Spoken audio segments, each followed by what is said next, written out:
Assalamualaikum warahmatullahi wabarakatuh. Salam dan bahagia. Perkenalkan, saya Rahmat Utami NIM 20208135. Di sini saya akan memaparkan tentang fungsi dan peranan etika dalam berbisnis untuk memenuhi ujian akhir semester pada mapel etika bisnis Universitas Sarjana Wiyata Taman Siswa. Baik, yang pertama yaitu pengertian dari etika. Etika dari bahasa Yunani kuno yaitu berarti etikos atau timbul dari kebiasaan.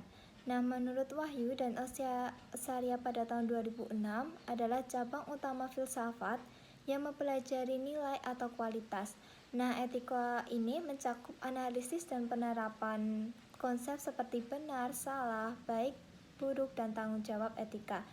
Dan selanjutnya yaitu menurut Beckham pada tahun 2004, etika dapat didefinisikan sebagai seperangkat prinsip moral yang membedakan mana yang baik dan mana yang buruk. Etika adalah bidang ilmu yang bersifat normatif karena ia berperan menentukan apa yang harus dilakukan atau tidak boleh dilakukan oleh seorang individu. Baik, yang selanjutnya yaitu dari analisis Bertens pada tahun 2004 disimpulkan bahwa etika memiliki 3 posisi. Yang pertama yaitu sebagai sistem nilai. Nah, untuk sistem nilai ini berisi nilai-nilai atau norma-norma yang menjadi pegangan bagi seseorang atau sekelompok orang untuk mengatur tingkah lakunya. Yang kedua yaitu kode etik, ini berisi kumpulan asas atau nilai moral. Yang ketiga yaitu filsafat moral, yakni berisi ilmu tentang mana yang baik atau mana yang buruk.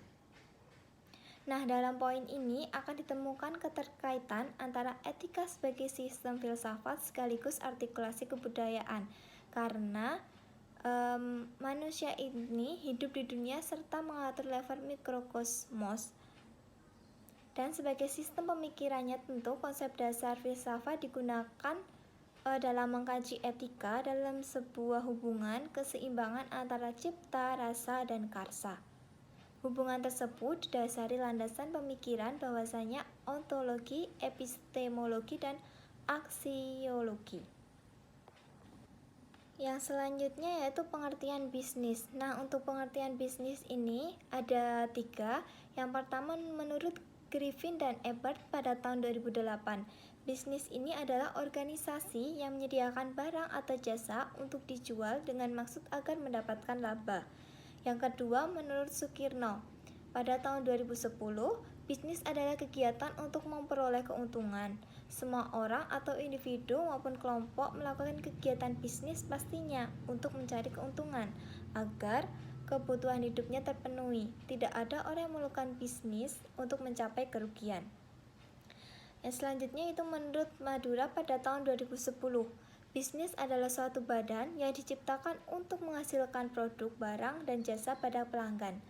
Setiap bisnis mengadakan transaksi dengan orang-orang. Nah, orang-orang ini akan menanggung akibat karena bisnis tersebut. Kerjasama lintas antara fungsional dalam bisnis adalah dengan menekankan kebutuhan para manajer dari area fungsional yang berbeda untuk memaksimalkan laba dalam mencapai tujuan bersama. Sehingga dapat disimpulkan bahwa bisnis adalah keseluruhan rangkaian kegiatan yang menjalankan investasi terhadap sumber daya yang ada yang dapat dilakukan baik secara individu maupun secara kelompok untuk memenuhi kebutuhan sehari-hari dan meningkatkan taraf hidup dengan menciptakan barang atau jasa guna mendapatkan laba atau keuntungan yang sebesar-besarnya. Nah, yang selanjutnya yaitu fungsi dan peran etika dalam berbisnis. Untuk ini ada alasan penting etika dalam berbisnis. Yang pertama ada menjadi pedoman untuk manusia yang menjalankan aktivitas, dan yang kedua yaitu etika sangat berpengaruh pada tujuan bisnis. Baik, yang selanjutnya yaitu fungsi dan peranan etika bisnis. Menurut Satya Nugroho pada tahun 2003, etika harus menjadi pedoman dalam kegiatan bermasyarakat karena itu seharusnya juga menjadi pedoman bagi bisnis. Mana tindakan yang tepat, benar, dan boleh dilakukan dalam bisnis yang diharapkan untuk menguntungkan semua pihak yang terlibat. Dan menurut Ciptono pada tahun 2005, etika berperan sebagai penghubung pelaku bisnis. Pelayanan jual tentu merupakan refleksi nilai atau etika bisnis yang diterapkan perusahaan untuk menjaga loyalitas konsumennya. Yang ketiga yaitu menurut Ciptono pada tahun 2005, etika juga berperan sebagai syarat utama untuk kelanggengan atau konsistensi perusahaan. Perusahaan yang beretika akan selalu berusaha untuk memuaskan 5 pelanggan atau konsumennya. Loyalitas konsumen akan dapat membantu perusahaan agar tetap bisa bertahan. Dalam penerapan etika bisnis ini tentu ada nilai plus atau keuntungan tersendiri bagi perusahaan, baik dalam jangka panjang ataupun menengah.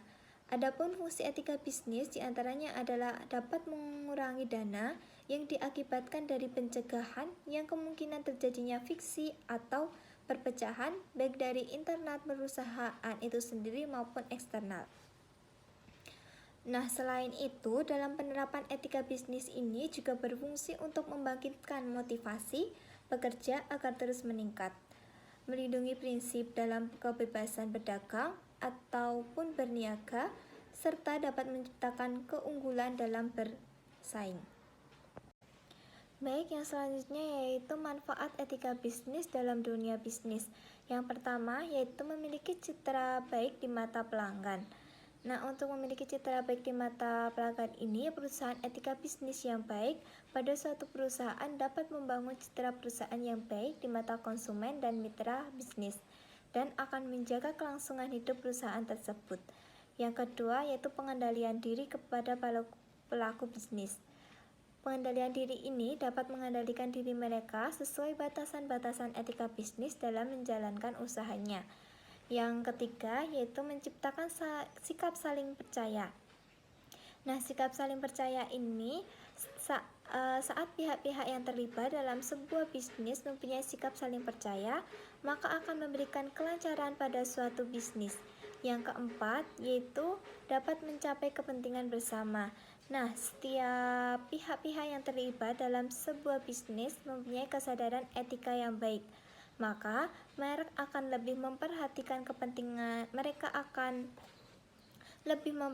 kepentingan pribadi dibandingkan kepentingan individu, sehingga dalam mewujudkan kesuksesan bisnis tidak begitu sulit.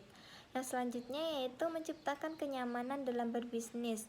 Nah, pastinya ketika kita berbisnis itu hal yang paling utama yaitu kenyamanan dalam menjalankan suatu bisnis, sehingga dapat meningkatkan kinerja seorang pebisnis serta pekerjaan lebih optimal dan memberikan dampak positif bagi bisnisnya. Baik, yang selanjutnya yaitu contoh kasus. Kasus pelanggaran etika bisnis pada PT LA Jaya. Perusahaan ini telah bekerja di bidang perdagangan elektronik serta tergolong sukses dan berkembang pesat dari tahun ke tahun berikutnya.